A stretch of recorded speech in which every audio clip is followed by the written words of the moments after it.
संगीता का परिवार joint family का परिवार था, जहाँ सास ससुर पति देवर बच्चे चाची सास सभी थे। संगीता का ससुराल जितना फैला हुआ था उतना ही फैला उसके ससुराल का घर भी था, पर इतने बड़े हवेली में रहने वाले लोग उतने ही कंजूस थे।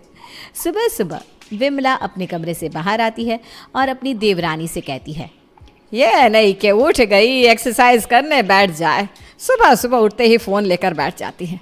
इसी फ़ोन के कारण आजकल इतने स्पॉन्डिलाइटिस के केसेस बढ़ गए हैं।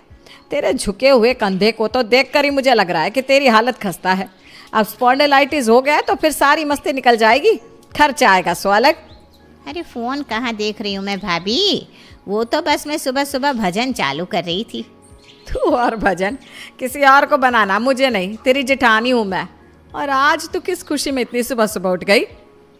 वो मुझे ना एक पार्टी में जाना है भाभी, इसीलिए ज़रा सवेरे जल्दी उठ गई, तभी तो जाकर ना कपड़े डिसाइड कर पाऊँगी। तो अभी एक्सरसाइज कर ले, शरीर फिट है तब तो पार्टी में दबा कर खा पाएगी, और ना हो तो मत ही जाना, बेकार में गिफ्ट देने का खर्चा आ जाएगा। विमला किरण को एक्सरसाइज करने बिठा देती है और खुद नहा धोकर तैयार हो जाती है। ला बहू एक थैली दे दे, मैं सब्जी लेकर आती हूँ। सुपरमार्केट से ले लीजिएगा ना मम्मी जी, उनके पास थैली भी रहती है। अरे नाना भाई, मैं तो सब्जी मंडी जा रही हूँ, सुपर मार्केट नहीं। घर से थैली ले जाने में फ़ायदा है, 2 पैसे की बचत हो जाती है, वरना वो नास पीटा सब्जी वाला 2 रुपये की एक थैली देता है, जिसमें 1 पाव से ऊपर सब्जी भी नहीं आती, और बड़ी थैली पूरे 5 रुपये की आती है। अब 5 रुपये देकर थैली कौन खरीदे? इसीलिए तो मैंने कल ही कपड़े की एक थैली बनाकर रसोई में रख दी है, जरा पकड़ा दे। और विमला अपनी थैली लिए निकल पड़ती है सब्जी मंडी की ओर। इधर उधर घूमती हुई विमला सब्जियां छांटना शुरू करती है। अरे बेटा, ये टमाटर कितने की दी? जब लेनी होगी तब दाम पूछेगा। रोज़ रोज़ आप सारी सब्जियों के दाम पूछ लेती हो और आखिर में 1-2 मिर्च उठाकर चल देती हो, कुछ लेती तो हो नहीं। आपके कारण मैंने सामने मिर्च रखना तक छोड़ दिया। अरे इतना दिल छोटा रखेगा तो कैसे जीवन में कुछ बड़ा करेगा? हैं? चल कोई बात नहीं, मैं ना ये एक अदरक ले जाती हूँ।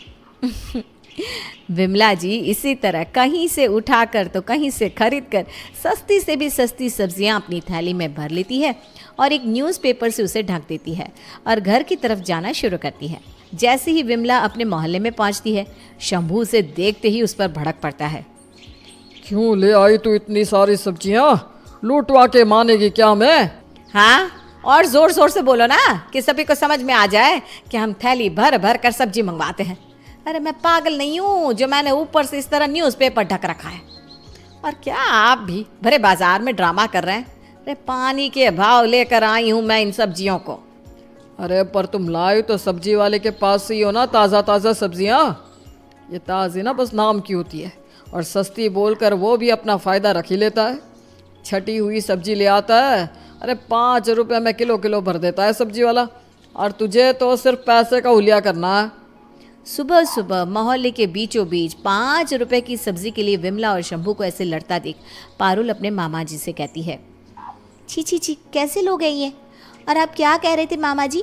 मोटा पैसा है इनके पास, उनके घर में। ऐसी फैमिली शादी के लिए सजेस्ट करते हो आप?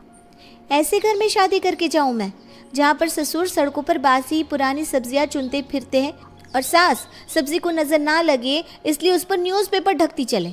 अरे भाई, थैली में सोना लेकर आ रही हो क्या तुम? और ऊपर से उस थैली को तो अच्छी तरह देखो मामा जी, ये टी-शर्ट की बनी हुई है। यही तो तुम आजकल के बच्चों का, ऐसे ही बाल सफ़ेद नहीं किए मैंने। इनके बड़े बेटे की अय्याशी देख लोगी ना तो फिर तुम कहोगी आईफोन लेकर घूमता है, 3.5 लाख की बाइक है उसके पास, और कपड़े ब्रांडेड ही पहनता है। शंभू जी को तो शुरू से आदत है कंजूसी की, और विमला जी तो ये सब एक्टिंग करती है लोगों की आंखों में धूल झोंकने के लिए, ताकि इनकम टैक्स विभाग वालों को खबर ना लग जाए इनके पैसों की। तुझे नहीं करनी शादी तो मत कर। मेरे एक दोस्त की 3 बेटियां हैं, बेचारा उनकी शादी के लिए परेशान है। इस घर के बारे में मैं उसे बता दूंगा, किसी का तो भला हो। हाँ हाँ बता देना।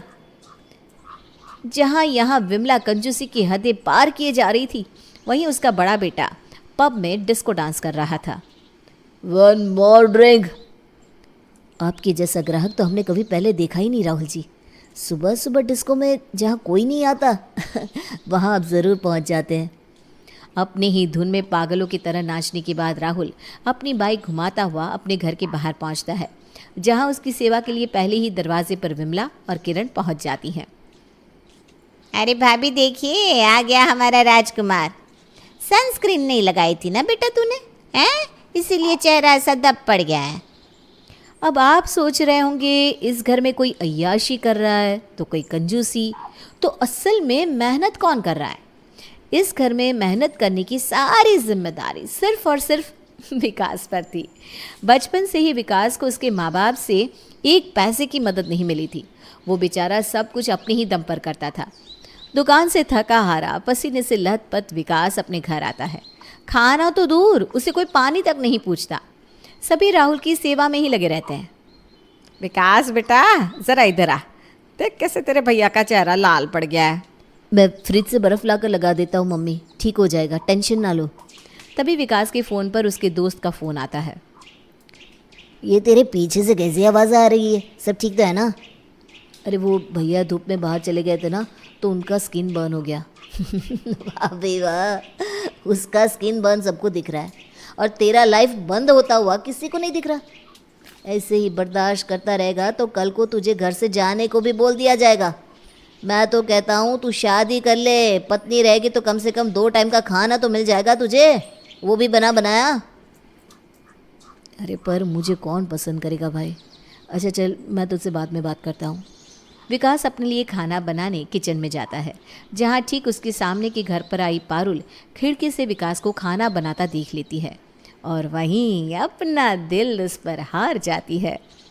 बताओ, ये लड़का खुद खाना बनाता है, कौन बोलेगा कि ये इसके पेरेंट्स है?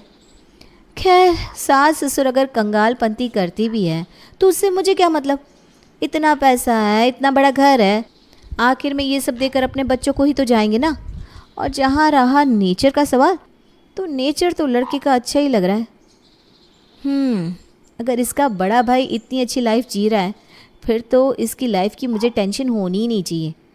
और पारुल अपने मामा को विकास के साथ अपनी बात को आगे बढ़ाने को कह देती है। विनोद पारुल का रिश्ता लेकर विकास के घर चला जाता है। विकास भी अब शादी करना चाहता था, इसलिए वो भी फ़ौरन हाँ कर देता है और चट मंगनी पट ब्याह करके पारुल विकास के घर आ जाती है। बड़ी किस्मत वाली है पारुल, जो इस परिवार का लड़का हाथ लग गया। अच्छा हाथ मारा है विनोद तुमने। अरे मैंने क्या हाथ मारा श्याम भाई साहब, ये तो सब मेरे प्रभु की कृपा है। बस भांजी की शादी कर दी, अब ये मामा टेंशन फ्री हो गया। अब ससुराल वालों की प्रसिद्धि कैसी भी हो। तुझे ये लोग छोटे मोटे लग रहे हैं? अरे ठाठ से रहेगी पारुल, राज करेगी राज। मैंने तो सुना है उनके घर में सोने के बिस्किट्स भी हैं। बस बड़ा बेटा ज़रा छुपा नहीं पाता, रईसी जो भी है सामने दिखा देता है। उसी चीज़ से सब भाप गए कि इनके घर में बहुत पैसा है, वरना आज के ज़माने में जहाँ सब दिखाते हैं ये लोग छुपाते क्यों हैं, तू ही बता। दरवाजे पर खड़ी पारुल ये सब सुन रही थी और मन ही मन सोचती है, बस तेरी कृपा बनी रहे भगवान। मैंने तो विकास को पसंद कर लिया था, ये करोड़ों की प्रॉपर्टी तो मुफ्त में ही हाथ लगी। क्या घर है, इतना आलीशान, और 5 रुपए के लिए लड़ते थे ये लोग। बताओ तो कितना झूठ का दिखावा। पर ठीक ही है ना, नज़र नहीं लगनी चाहिए। मामा जी ठीक ही कह रहे थे, मोटा पैसा है इनके पास। इतनी आलीशान शादी, इतने सारे नौकर चाकर देखकर पारुल की आंखें चौंधिया जाती है और वो सोच लेती है कि अब तो उसकी ज़िंदगी रानी बनकर कटेगी। पर जैसे ही सारे मेहमान वापस लौटते हैं, अब तो बहू आई गई है, वो सब संभाल लेगी। सारे नौकर का हिसाब कर देती हूँ और सबको छुट्टी दे देती हूँ। क्या संगीता? हाँ मम्मी जी, वैसे भी जिस हिसाब से देवर जी की इस घर में इज्जत है, देवरानी जी को तो रसोई देखनी ही पड़ेगी। अपने ससुराल में नई नई आई पारुल कमरे में जाकर सो जाती है। कुछ देर बाद पारुल की आंख खुलती है। रामू काका, चाय लाना तो। उसकी आवाज़ सुनकर रामू काका तो नहीं आते, पर उसकी जेठानी संगीता वहाँ आ जाती है। खुद को महारानी समझ रही हो पारुल? रामू काका चाय लाना। अरे कौन सा रामू काका? ये जो तुम्हारी शादी के वक्त घर का सारा काम कर रहे थे ना, वो बस कुछ दिनों के लिए रखे गए नौकर थे। सिर्फ वही नहीं बाकी सारे नौकर चाकर भी। वैसे अब तो तुम आ गई हो तो सब कुछ तुम संभाल ही लोगी, इसलिए उन्हें छुट्टी दे दी गई है। चलो फ्रेश हो जाओ, उसके बाद मेरे कमरे में चाय भिजवा देना, ओके? ये सब आप क्या बोल रही हैं भाभी? देखिए मुझे ऐसा मजाक पसंद नहीं है। नहीं होगा, पर अब तो तुम्हारे जीवन ने तुम्हारे साथ मजाक कर ही दिया है। तुम्हें क्या लगता है इतना नाम है हमारा मार्केट में, तो हमारे घर के लड़के से शादी करके तुम्हारी लाइफ सेट हो जाएगी? बिल्कुल भी नहीं। जिससे तुमने शादी की ना, उस विकास की इज्जत इस घर में 2 रुपए की नहीं है। अब तुम ही देखो, शादी का दूसरा दिन है और वो तो तुम्हें अकेला छोड़कर काम पर भी चला गया। पर फिर इतना बड़ा घर? ये पापा जी ने थोड़ी ना बनवाया है, ये तो हमारा पुश्तैनी मकान है। तो फिर वो क्या था, मोटा पैसा? मोटा पेट तो है नहीं इस घर में किसी का, तो मोटा पैसा कहाँ से आएगा? चलो अब एसी बंद कर दो, इस घर में 1 घंटे से ऊपर एसी कोई नहीं चलाता। बेचारी पारुल, कहाँ लाइफ में कुछ बड़ा करना चाहती थी और कहाँ इस झूठ की अफवाह के कारण वो ऐसे घर में आ गई थी जहाँ उसकी पूरी जिंदगी रसोई में कटने वाली थी। खाना बनाने के लिए पारुल किचन में जाती है और सब्जी बनाने के लिए कढ़ाई में तेल डालती है कि तभी उसकी सास वहाँ आ जाती है। अरे अरे बहू, ये रिफाइन क्यों ले लिया तूने? 250 रुपये लीटर वाला रिफाइन है, ये सिर्फ मेहमानों के लिए रखा हुआ है।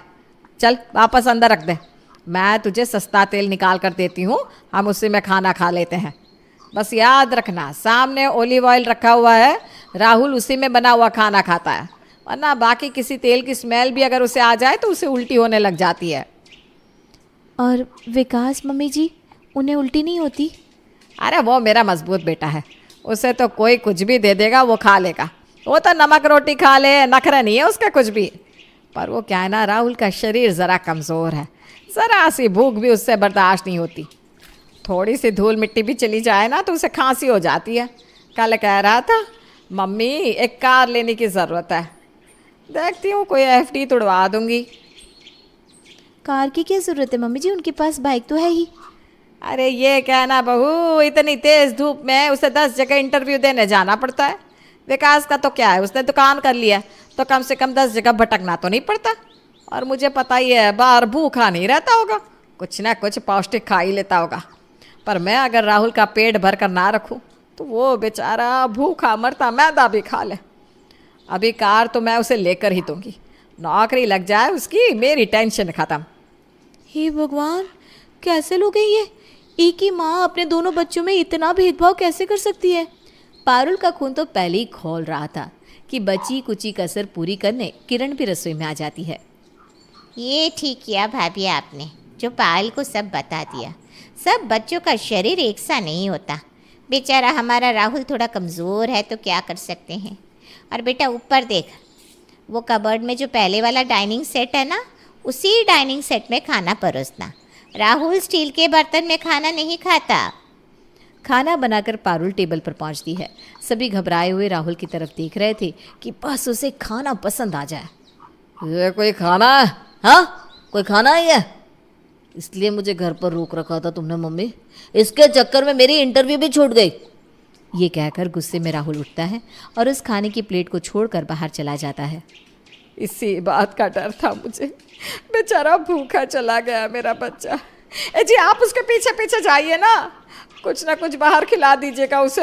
अरे उसके पास तो पैसे भी नहीं होंगे।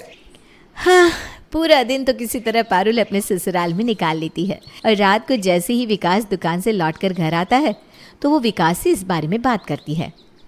मेरे साथ धोखा हुआ है विकास, मुझे नहीं पता था कि तुम्हारा परिवार अंदर से इतना खोखला है। 5 रुपए नहीं है यहाँ किसी के पास। सिलाई कर कर के तो मम्मी साड़ी पहनती है और बचाए हुए सारे पैसे देती किसे है? राहुल भैया को, जो अपनी अय्याशी में इन पैसों को उड़ा रहे हैं। पहले तो मुझे लगा धोखा मेरे साथ हो रहा है, पर मुझसे ज़्यादा बड़ा धोखा तो तुम्हारे साथ हो रहा है। तुम्हारी यहाँ कदर ही नहीं है, जबकि सारा खर्चा तुम देते हो। शादी में खर्च तुमने लोन लेकर किया था।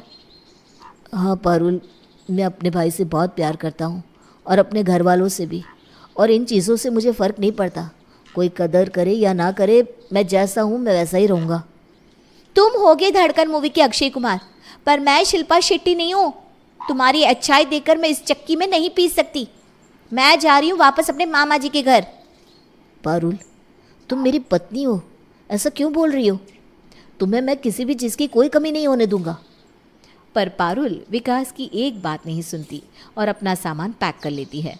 अपना सामान लेकर जैसे ही पारुल अपने कमरे से निकलती है, संगीता उसे रोकते हुए कहती है, मैं बहुत बार अपने मायके गई, पर मेरे मायके वालों ने मुझे अपने पास नहीं रखा। तुम्हारे मायके वाले मुझे अपने पास रख लेंगे क्या पारुल? तो मैं भी चलती हूँ। ताना दे रही हो ना मुझे भाभी? मैं तुमसे चिकनी चुपड़ी बातें नहीं करना चाहती थी, इसलिए पहली बार में ही मैंने तुम्हें इस घर की सारी सच्चाई बता दी थी, ताकि तुम्हें समझ में आ जाए कि कितनी बड़ी भूल कर रही हो तुम इस घर में शादी करके। इसी तरह मोटा है पैसा कह कर मेरे मम्मी पापा ने इस घर में मेरी शादी कर दी। पर फेरे होते ही राहुल डिस्को चला गया और अगली सुबह आया पूरे तरह नशे में धुत। चाची और मम्मी जी उनकी सेवा सत्कार में लग गई। पति का प्यार तो मुझे कभी मिला ही नहीं, क्योंकि वो घर पर कभी टिके ही नहीं, और जब टिके तो बस चीखे चिल्लाए। लड़का तो देवर जी जैसा होता है, पर देखो सही परवरिश ना होने के कारण, सही संस्कार ना होने के कारण और सही पेरेंटिंग ना होने के कारण दोनों घर कैसे बर्बाद हो रहे हैं। मैं तो आए दिन देवर जी को ताने देती थी कि उनको समझ में आए कि इस घर में इनकी कोई वैल्यू नहीं है और वो अपने पीछे इस घर में किसी लड़की को लाकर उसकी ज़िंदगी बर्बाद ना करे, पर वो समझे ही नहीं और अब तुम्हारी ज़िंदगी बर्बाद होगी। पर आपके मायके वालों ने आपको सपोर्ट नहीं किया भाभी? शादी के बाद अगर लड्डू हाथ लगे तो मज़े और नीम हाथ लगे तो वो भी चबा चबा कर खानी ही पड़ती है। ये कहकर मम्मी ने फ़ोन काट दिया था। पहले मैं भी बहुत लड़ती थी, पर फिर जब देखा कि मायके वालों का भी सपोर्ट नहीं है तो बस चुपचाप रहने लग गई। बैग पैक कर लीजिए भाभी जी, हम इस घर को छोड़कर जा रहे हैं। और इस तरह शादीशुदा होने के बाद भी विमला के दोनों बेटे फिर से अकेले हो जाते हैं। आपको लग रहा होगा कि किस तरह हंसी मजाक में शुरू हुई ये कहानी इस मोड़ पर ख़त्म हुई है, पर असलियत में यही होता है। जब माली खुद अपने एक पेड़ को ऐसे कड़े धूप में रख दे कि वो धूप से झुलस जाए और दूसरे को इतना पानी दे कि उसमें और जल्दी फूल आए, पर ज़्यादा पानी के कारण वो धूप में पड़े उस दूसरे पेड़ से भी पहले मर जाता है। और ऐसे ही परवरिश में भेदभाव विमला ने किया था, जो आज उसके दोनों बेटों की ये हालत हो गई थी।